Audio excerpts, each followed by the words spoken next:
अध्याय 10। क्रिया विशेषण एडवर्ब। पढ़िए और समझिए। नीचे दिए गए चित्र देखिए और रंगीन शब्दों पर ध्यान दीजिए। राजेश बहुत कम पढ़ता है। बारिश अचानक होने लगी। बिल्ली नीचे बैठी है। सारे सामान हाथों हाथ बिक गए। बच्चों, इन वाक्य में आई क्रियाएं पढ़ता है, होने लगी, बैठी है और बिक गए के पूर्व बहुत कम, अचानक, नीचे तथा हाथों हाथ शब्द आए हैं जो क्रिया की विशेषता बता रहे हैं कि क्रिया किस तरह हो रही है। इन्हें ही क्रिया विशेषण कहते हैं। अतः हम यह भी कह सकते हैं कि क्रिया की विशेषता बताने वाले सभी शब्द क्रिया विशेषण कहलाते हैं। क्रिया विशेषण के भेद। क्रिया विशेषण 4 प्रकार के होते हैं। रीतिवाचक क्रिया विशेषण, स्थानवाचक क्रिया विशेषण, कालवाचक क्रिया विशेषण, परिमाणवाचक क्रिया विशेषण। पहला, रीतिवाचक क्रिया विशेषण। ऐसे क्रिया विशेषण शब्द जिनसे क्रिया के होने की रीति या ढंग की जानकारी मिलती है उसे रीतिवाचक क्रिया विशेषण शब्द कहते हैं। जैसे स्टेशन पर गाड़ी अचानक आ गई। कछुआ धीरे धीरे चलता है। देसी गुड़ हाथों हाथ बिक जाता है। दूसरा, स्थानवाचक क्रिया विशेषण। ऐसे क्रिया विशेषण शब्द जिनसे क्रिया के होने के स्थान का पता चलता है उसे स्थानवाचक क्रिया विशेषण शब्द कहते हैं। जैसे आप थोड़ा आगे चले जाइए। फूफा जी सामने रहते हैं। खाने का सामान उस तरफ रख दो। तीसरा, कालवाचक क्रिया विशेषण। ऐसे क्रिया विशेषण शब्द जिनसे क्रिया के होने के समय का पता चलता है उसे कालवाचक क्रिया विशेषण शब्द कहते हैं। जैसे बारिश दिन भर होती रही। मैं प्रतिदिन घूमने जाता हूँ। कोरोना से सारा साल बेकार गया है। चौथा, परिमाणवाचक क्रिया विशेषण। ऐसे क्रिया विशेषण शब्द जो क्रिया की मात्रा या परिमाण को बताते हैं उन्हें परिमाणवाचक क्रिया विशेषण शब्द कहते हैं। जैसे ये भोजन मेरे लिए पर्याप्त है। अत्यधिक मीठा खाना ठीक नहीं है। मेरे पैसे थोड़ा थोड़ा करके लौटा दो। विशेषण और क्रिया विशेषण में अंतर। रंजना बहुत अच्छी महिला है।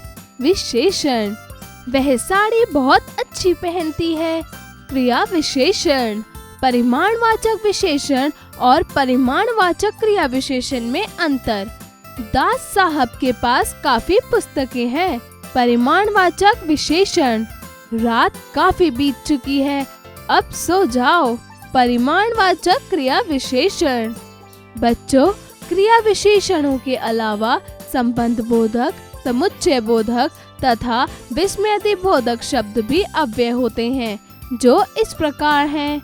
संबोध बोधक, प्रीपोजिशन। सुभाष के पीछे कुत्ते खड़े हैं। घर के आसपास बाजार है। मैं रंजन के साथ जाना चाहूँगा। यहाँ वाक्यों में आए शब्द के पीछे, के आसपास तथा के साथ शब्द वाक्य में आए संज्ञा या सर्वनाम शब्दों के साथ संबंध प्रकट करने से संबंध बोधक शब्द कहलाएंगे।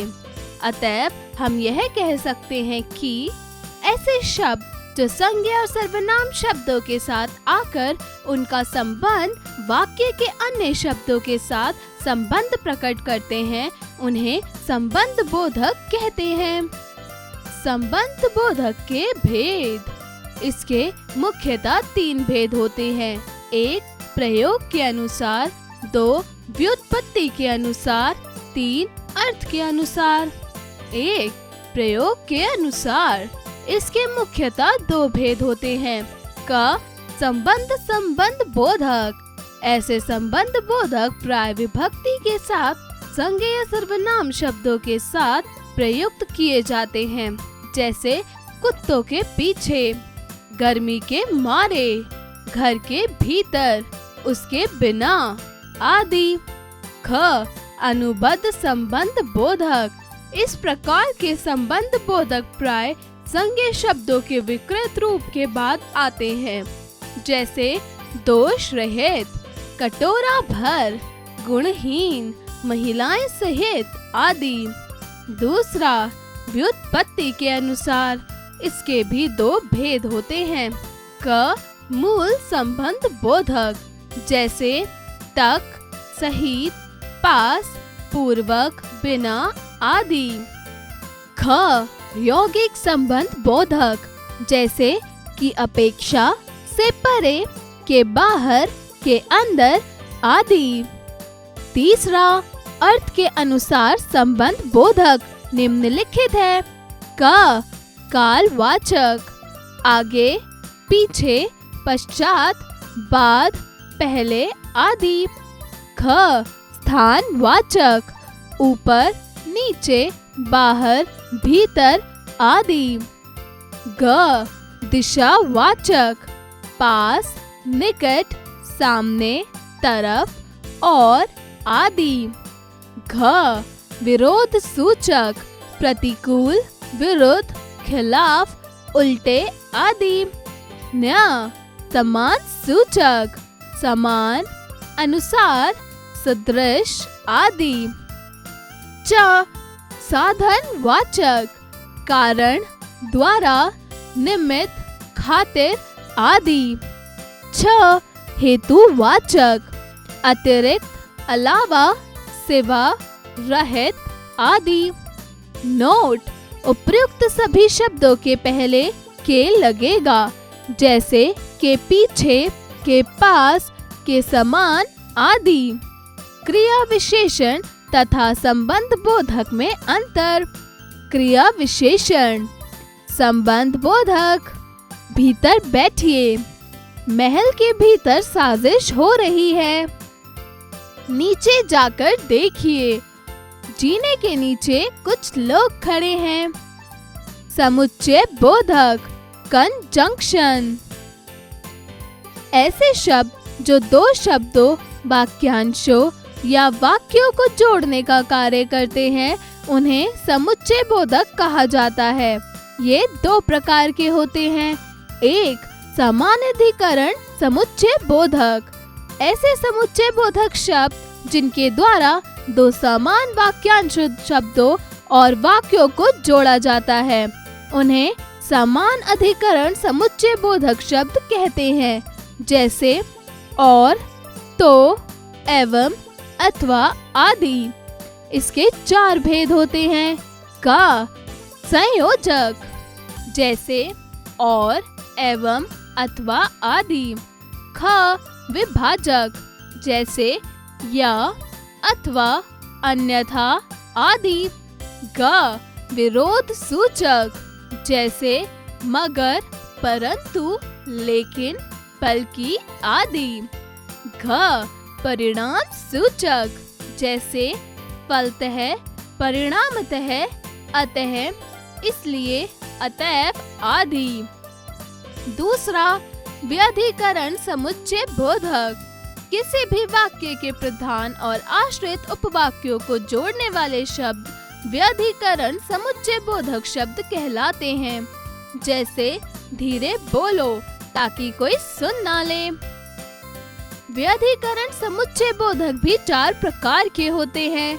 का कारण कारक, क्योंकि, ताकि आदि। ख संकेत सूचक, यदि, तो, जो, तो आदि। ग उद्देश्य सूचक, ताकि, जिससे कि। घ स्वरूप सूचक, अर्थात, मानो आदि। विस्मयादि बोधक, इंटरजेक्शन, ऐसे शब्द जिनके द्वारा भय, हर्ष, क्रोध, घृणा, विस्मय आदि भाव प्रकट होते हैं, उन्हें विस्मयादि बोधक शब्द कहते हैं, जैसे वाह, खेल देखकर मजा आ गया। विस्मयादि बोधक शब्द हैं आहा, अरे, सावधान, हाय, छी, वाह, दीर्घ आयु हो आदि। निपात स्ट्रेसिंग वर्ड्स, ऐसे अविकारी शब्द जिनका प्रयोग वाक्य में आवश्यकतानुसार कहीं भी किया जा सकता है और जिस शब्द के बाद इनका प्रयोग किया जाता है उन पर कुछ विशेष बल पड़ता है। ऐसे शब्दों को निपात कहते हैं। दूसरे शब्दों में हम यह भी कह सकते हैं कि ऐसे अव्यय शब्द जो वाक्य में किसी पद के साथ लगकर उसे विशेष बल प्रदान करते हैं उसे निपात कहते हैं। जैसे पिताजी के साथ भाई भी आएगा, पिताजी भी भाई के साथ आएंगे। यहाँ भी शब्द पिताजी और भाई के साथ जुड़कर अलग अलग वाक्यों में उनके प्रभाव को बढ़ा रहे हैं। अन्य निपात वाले शब्द हैं तो, तक, भर, केवल, मत, ही आदि। आइए पुनरावृत्ति करें। क्रिया की विशेषता बताने वाले शब्द क्रिया विशेषण कहलाते हैं। क्रिया विशेषण 4 प्रकार के होते हैं। क्रिया विशेषण रीतिवाचक, धीरे धीरे, अचानक, हाथों हाथ। स्थानवाचक, आगे, सामने, इधर, बाहर, भीतर। कालवाचक, लगातार, आजकल, दिन भर, रात भर। परिमाणवाचक, काफी, पर्याप्त, थोड़ा थोड़ा। संबंध बोधक, ऐसे शब्द जो संज्ञा और सर्वनाम शब्दों के साथ आकर उनका संबंध वाक्य के अन्य शब्दों के साथ प्रकट करते हैं, वे संबंध बोधक कहलाते हैं। समुच्चय बोधक, जो शब्द दो शब्दों, वाक्यों और वाक्यांशों को जोड़ने का कार्य करते हैं उन्हें समुच्चय बोधक कहते हैं। समुच्चय बोधक 2 प्रकार के होते हैं, समानाधिकरण समुच्चय बोधक तथा व्यधिकरण समुच्चय बोधक। विस्मयादि बोधक, ऐसे शब्द जिनके द्वारा हर्ष, विषाद, क्रोध, भय, घृणा आदि भाव प्रकट किए जाते हैं, वे विस्मयादि बोधक कहलाते हैं। निपात, ऐसे अव्यय शब्द जो वाक्य में किसी पद के साथ आकर उसे विशेष बल प्रदान करते हैं, वे निपात कहलाते हैं।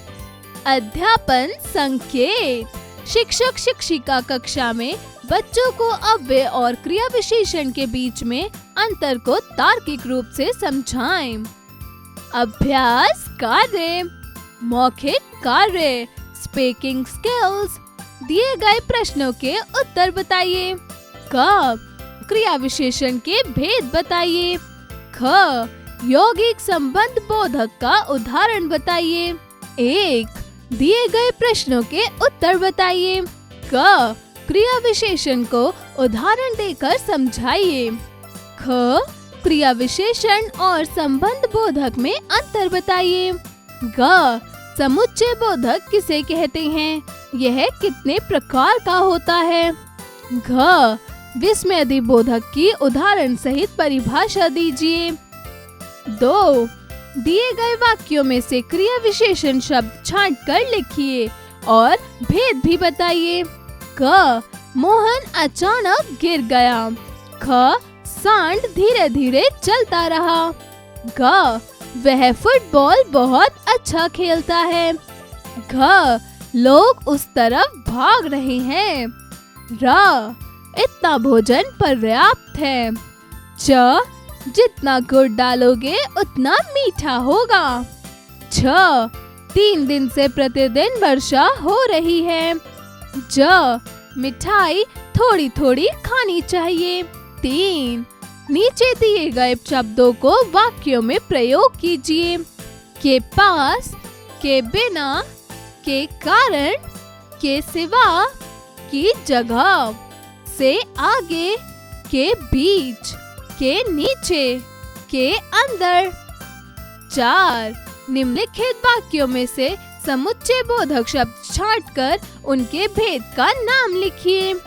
क, वह आगरा गया है इसलिए विद्यालय नहीं आया।